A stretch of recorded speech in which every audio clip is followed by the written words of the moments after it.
Milk alkali is a diagnosis that we as physicians usually leave out of a differential, but could be far more prevalent and has an easily reversible course if detected early enough. This syndrome has a classic triad of hypercalcemia, acute kidney injury, and metabolic alkalosis. This case below highlights how through clinical history taking we were able to diagnose a patient who presented with hypercalcemia with milk alkali ingestion from calcium carbonate use.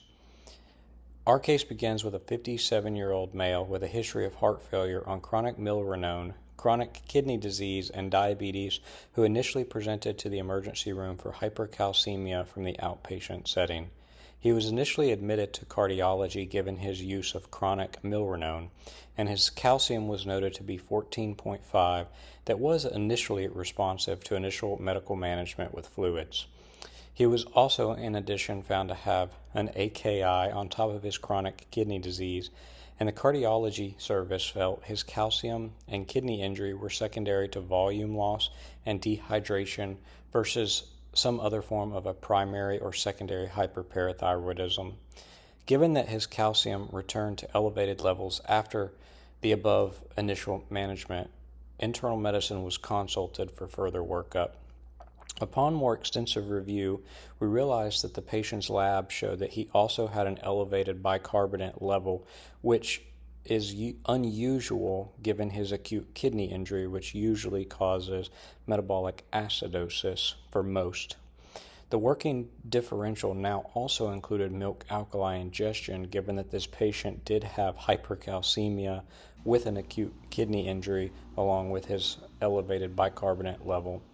Once we were able to evaluate the patient, he stated on clinical history that he had been ingesting over-the-counter calcium carbonate, or Tums, multiple times daily for constant heartburn.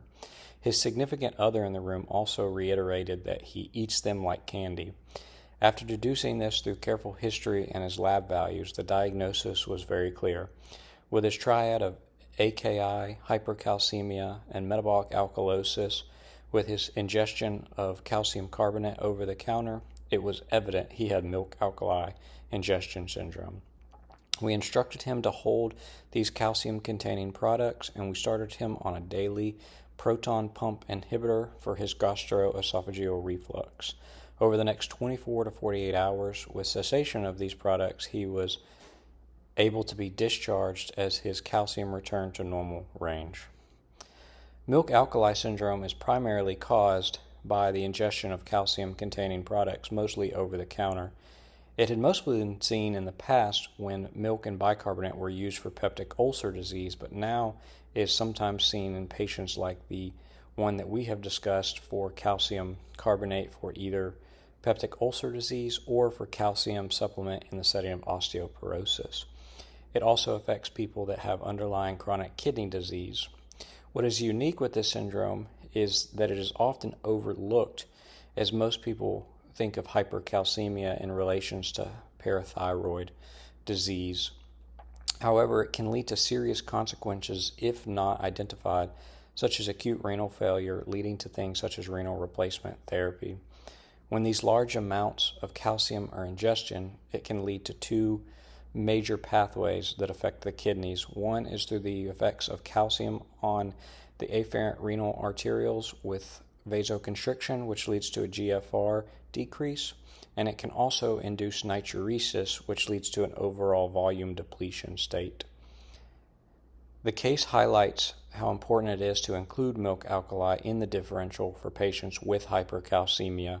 The devastating result of this syndrome can be acute renal failure, as mentioned above, requiring renal replacement. However, this is easily avoided if identified and calcium-containing products are stopped. The other aspect that this is clinically important that we can save patients from extensive workups for hypercalcemia, such as exhaustive malignancy explorations.